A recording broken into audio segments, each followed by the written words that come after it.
Good afternoon. In my hands, the clay feels alive, responsive to my touch, allowing me to create endless crafts. It's like holding a piece of earth itself, rich with history and possibility. As I begin to work the clay, I feel its smooth texture, muddy and pliable beneath my fingers. With every gentle press and firm stroke, I feel a sense of familiarity, as if every motion was ingrained within me.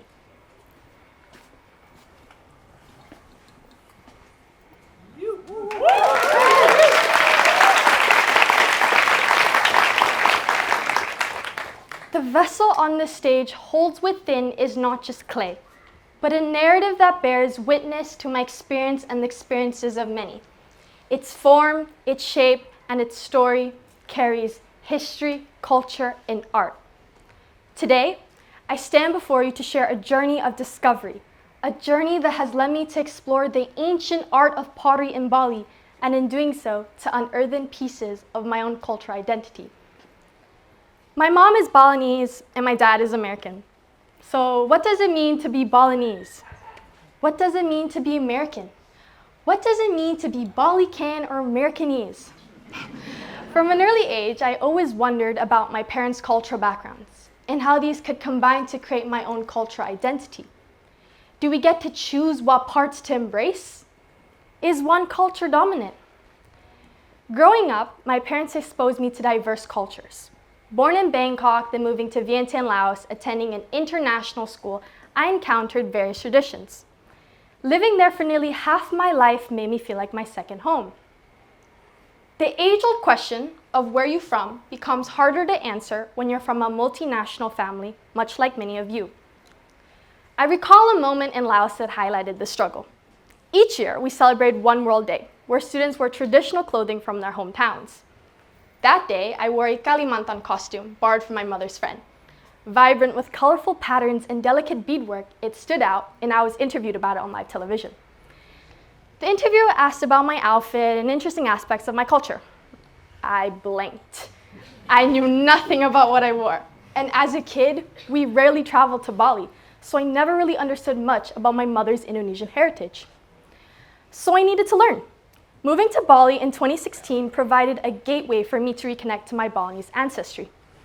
When I was little, my mom would tell stories of her childhood to my brother and I. My favorite were the ones about her and her mother, my Oda, who passed away in 2021. My Oda had a deep love for ceramics, a passion she passed on to my mother. My mom's fondest memory is helping her mother sell ceramics and watching her create hundreds of these beautiful earthenware pots, a Balinese tradition handed down through generation. These pots aren't just artworks, but vessels of our cultural legacy, embodying our ties to the land and ancestor. Each creation became a treasured family heirloom, shaping our cultural identity and guiding us forward. Embarking on my journey to embrace my Balinese heritage, I'm drawn to the tangible expression of culture left by my Oda. These pots, crafted by her and generations of women, embody tradition and household essential items. Unfortunately, I couldn't bring them here for you to see in person. My grandpa insisted these pieces are older than me, precious treasure from his beloved wife. Crafted in the 90s, this earthenware pot was traditionally used for storing rice. In both the recent and distant past, Balinese women would skillfully build these round big terracotta pots for daily needs around the house. The dark brown shade and black patches give it a grainy appearance. Initially orange, it has darkened over time. Fine details like fingernail lines are visible throughout, a technique used for finishing touches. My Oda's fingernails. Just think about that for a moment. This is a smaller earthenware pot, designed for storing water. In the past, Balinese women would fetch water from the river, carry it home on their heads, a tradition we still see today, boil it for drinking, and then store it in vessels like these. This pot appears much older than the previous one. Fine lines again made by my Oda's fingernails. This is a pasong lunjung, a Balinese term translating to flower pot. Crafting flower pots was common, especially for home temples. The vibrant brown shade still remains despite algae contamination. Being stored outside likely prevented it from darkening like the previous ones, yet the pot's iconic design still remains popular. A pot or a ceramic piece, like a human, can develop into many forms, each telling its own unique story. I wanted to learn more about the history of garaba, a Balinese word translating to pottery, and how it began in Bali. I connected with Eric, a current PhD student in art history at Cornell University, who encouraged me to read articles on folk pottery and earthenware in Southeast Asia. I learned that the tradition of producing antique ceramics in Southeast Asia dates back 6,000 years to the prehistoric period and continued throughout the 20th century. Today, the manufacturing process has undergone significant development with the introduction of new materials, technique, mechanization, and the knowledge of clay. However, the fundamental principles of pottery remain the same as they were in ancient times. Clay can be molded into infinite shapes, then fired until it's solid and holds water. Pottery making has one fundamental hand technique that dates back thousands of years. This technique is called pinch pot, an ancient method that is still being used today in Bali's art ceramic production. Pinch pot involves molding the clay by pinching and manipulating it gradually to form the potter's desired shape. In the 1970s, almost every Balinese family in small villages between Denpasar and Tabanan had a small-scale pottery production as their main source of income. Using old-fashioned methods with slow hands wheel fueled by rice straw fires, their earliest craft was terracotta pots. Over time, they expanded their product range. However, with the increase in demand for ceramic roof tiles, they transitioned from pottery to producing ceramic tiles. Excited to explore both manual and mechanical techniques, I began my pottery experience. Drawing inspiration from my late Oda's traditional pottery skills, which relied on a hand-spun wood wheel, luckily, my great-aunt, still ceramicist, gave me the chance to learn. The materials I used were old and worn out, including a spinning wooden disc older than me, that I mostly use with my hands. The amount of energy they put into one pot is shocking. With her gentle guidance, I finally succeeded in making my very first pot by hand. My introduction to pottery took a transformative turn when I delved into the art of wheel throwing, a technique where a rotating disc shapes clay into vessels. The potter begins by placing the clay in the center of the wheel and opening it by pressing their thumb. They then shape the clay into desired form, often using their hand for position. The final step involves removing the vessel from the wheel, ready for firing. I explored this further when I visited Kevala, one of Bali's renowned ceramic art production.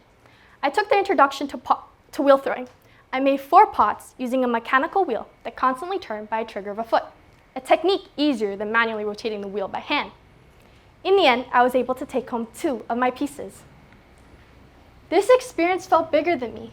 The power of traditional craft, endangered skills, and ancient wisdom serve a purpose today. Preserving an ancient object in a museum is nothing compared to preserving intangible cultural heritage. Exploring history, creating art, has long bonded communities together. I wanted to bring this to my wider community. I had the privilege to connect with Pakarek, a primary art teacher who shares my passion for ancient craft and arts. Together, we worked with 40 primary students to explore, learn, and create pots. They were all eager to get their hands dirty and showcase their unique shapes and designs. Their passion inspired me to continue sharing and connecting with those who appreciate the arts of Bali. I'm pleased to share to you that the Green School iHub is opening a pottery studio today.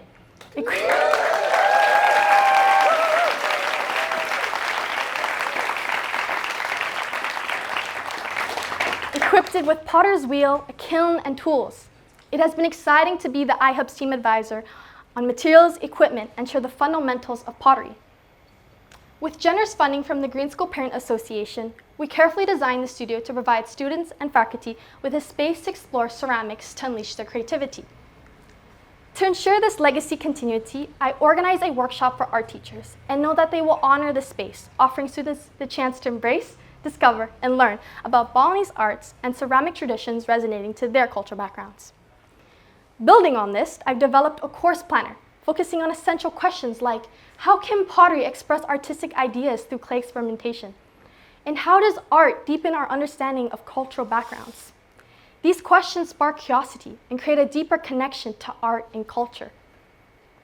Reflecting on this timeless artistry, I'm reminded of my Oda, my grandmother, who has been the driving force behind my journey. Her spirit lives in every piece I create, serving as a testament to the power of family and tradition. I'm very proud to be half Balinese, even though there are times I didn't know what it truly meant to embody its heritage or significance. Life is like creating a clay vessel. Each experience molds us. Sometimes the clay is soft and flexible. Other times it's like a kiln firing, intensive and transformative. Cracks and imperfections tell our story, each a testament to growth. We come from the ancient soil of our ancestry. Through every turn of the wheel, we are created, reflecting our life's journey. Let us embrace our diverse backgrounds and acknowledge that our family's history lies deep beneath our stories. If not us, then who? Thank you.